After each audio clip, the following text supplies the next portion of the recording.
خارج کر کے اخلاق میں ان کی جو کیفیت میں اگر کوئی خرابی آ گئی ہو تو اس کو یہ بہتر بناتی ہے، خون کو صاف کرتی ہے۔ معدہ میں موجود فاسد رطوبات جو ہیں ان کو یہ تحلیل کرتی ہے، اور معدے کے فعل کو، معدے کے جو ہضم کی معدہ کی قوت جو ہے اس کو بہتر بناتی ہے۔ اس کے علاوہ دماغ کو یہ طاقت دیتی ہے، اور فاضل مادے جو ہیں دماغ میں، جو فاسد رطوبات جو ہیں ان کو یہ تحلیل کرنے میں مدد دیتی ہے۔ کھانسی کی صورت میں اگر اس کو تھوڑا سا اس کا معمولی مقدار میں یہ جو دار چینی ہے اس کا اگر سفوف بنا کر، یا ویسے ہی دار چینی کا ٹکڑا چائے وغیرہ میں یا گرم پانی میں اس کو تھوڑی دیر کے لیے ڈال کر پھر اس کو اگر پیا جائے، یا پھر پانی میں اس کو جوش دے لیا جائے، یا چائے بناتے ہوئے پتی کے ساتھ ہی دار چینی کو ڈال کر وہ جوشاندہ سا جو ہے اگر گرم پانی میں ڈالا گیا ہو تو جوشاندہ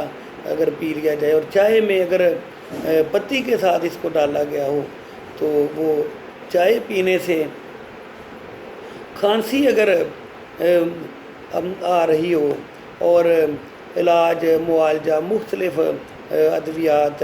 سے کھانسی دور نہ ہو رہی ہو تو یہ جوشاندہ جو ہے یا چائے میں جو پتی کے ساتھ دار چینی جوش دی گئی ہو، اور یہ چائے جو اس طرح دار چینی والی جو بنی ہو وہ اگر استعمال کی جائے صبح و شام یا دن میں 2-3 مرتبہ ایک دن میں اگر استعمال کر لی جائے تو ایک دن میں ہی اس کے تسلی بخش اثرات سامنے آتے ہیں، اور کھانسی کے مرض کے ازالہ میں مدد ملتی ہے۔ مہنگی دواؤں کے استعمال کے بغیر ہی دار چینی کھانسی کے مرض کے ازالہ میں مدد دیتی ہے۔ اس کے علاوہ اگر اسہال، دست وغیرہ اگر آتے ہوں اور بار بار دست آنے سے، اسہال آنے سے جسم کمزور ہو رہا ہو تو اس صورت میں اگر دار چینی کا سفوف آدھا چائے کا چمچ اگر معمولی مقدار میں پانی کے ساتھ اگر صبح و شام اور دوپہر کو، یعنی دن میں 3 اس کی خوراکیں اگر استعمال کر لی جائیں تو اس کے استعمال سے فوری طور پر دست، اسہال رک جاتے ہیں، اور معدہ جو ہے وہ طاقتور ہوتا ہے، قوت ہضم بہتر بنتی ہے، آنتوں کا فعل، آنتوں کی کمزوری جو ہے وہ دور ہوتی ہے، آنتوں کا فعل جو ہے وہ بہتر ہوتا ہے، قبض وغیرہ کی شکایت نہیں رہتی۔ اس کے علاوہ اگر تیزابیت اگر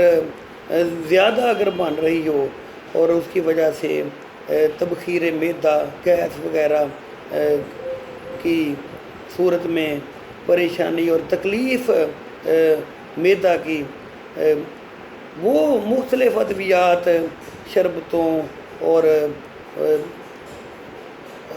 مہنگی ادویات سے بھی اگر وہ گیس، تبخیر معدہ وغیرہ یہ اگر اس کا ازالہ نہ ہو رہا ہو، یہ مرض اگر دور نہ ہو رہا ہو تو یہ دار چینی جو ہے اس کا اپنی خوراک میں استعمال، یعنی معمولی مقدار میں کھانا کھاتے وقت اس کو اگر سالن میں ڈال لیا جائے، یا پھر ویسے ہی سفوف کی شکل میں آدھا چمچ صبح و شام کھانے کے بعد اس کو استعمال کر لیا جائے پانی کے ساتھ، تو اس کے استعمال سے تیزابیت معدہ، یعنی معدہ میں زائد تیزابیت کا بننا، گیس اور تبخیر وغیرہ جو ہے اس کی وجہ سے بار بار ڈکار آتے ہیں، کھانا صحیح طرح سے ہضم نہیں ہوتا، اور پیٹ میں ریا بننے سے، گیس بننے سے سر درد وغیرہ اور دوسرے تمام جسمانی جو افعال ہیں ان میں خلل آتا ہے۔ یہ ساری کیفیتیں جب معدہ اگر ٹھیک ہو، معدہ میں کوئی اگر خرابی وغیرہ نہ ہو، کوئی سوزش معدہ یا تبخیر معدہ یعنی گیس وغیرہ بننا، یا معدہ کے افعال میں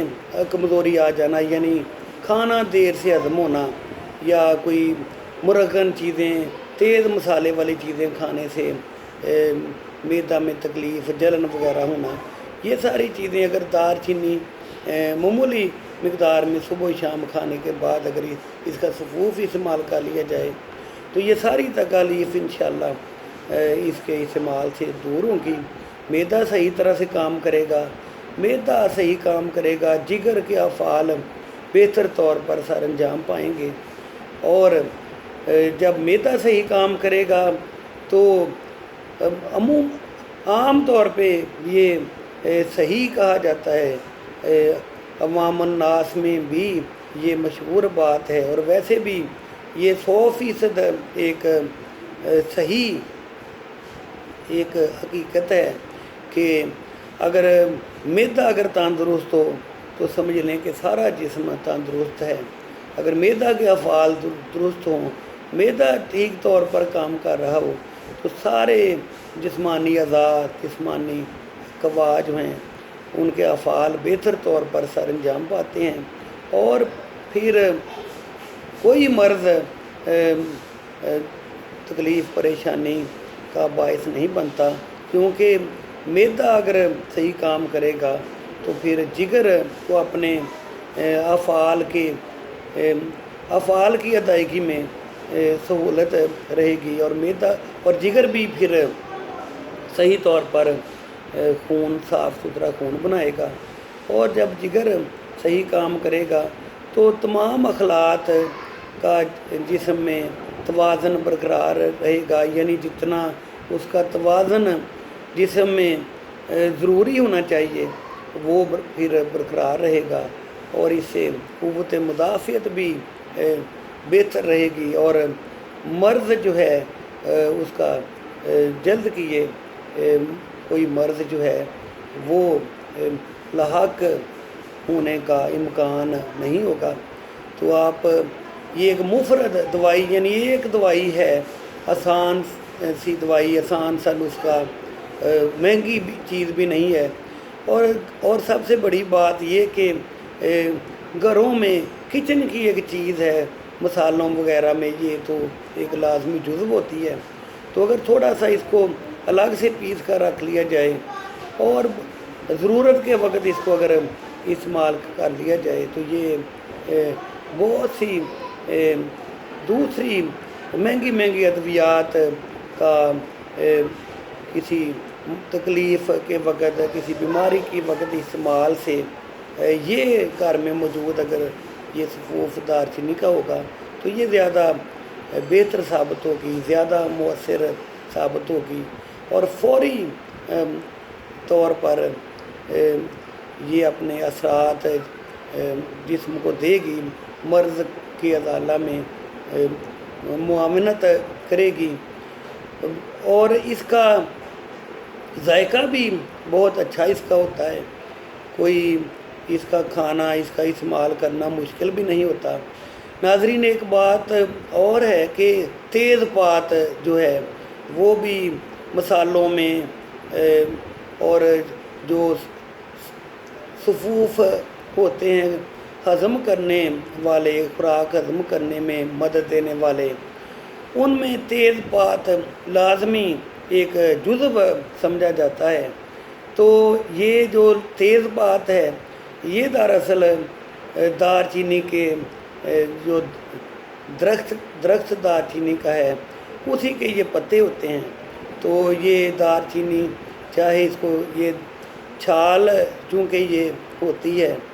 تو چاہے یہ چھال استعمال کر لی جائے، چاہے یہ پتے جو ہیں تیز پات کی شکل میں دار چینی کے درخت کے پتے، تو وہ بھی بہت مفید ثابت ہوتے ہیں.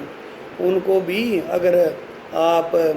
جوشاندہ بنا کر یا ان کا سوپ بنا کر استعمال کر لیں تو وہ بھی تقریباً اس سے ملتے جلتے جو ہیں فوائد لیے ہوئے ہوتی ہے. وہ تیز پات جو ہے اس کا سوف جو ہے وہ بھی تقریباً دار چینی سے ملتے جلتے فوائد مہیا کرے گا اور ان عام تکالیف کے ازالہ میں مدد دے گا. تو یہ گھریلو علاج معالجے میں ایک آسان سی ایک ملنے والی ایک دوا ہے. اس کا سوپ بنا کر رکھیں دار چینی کا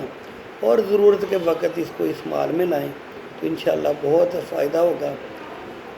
شکریہ.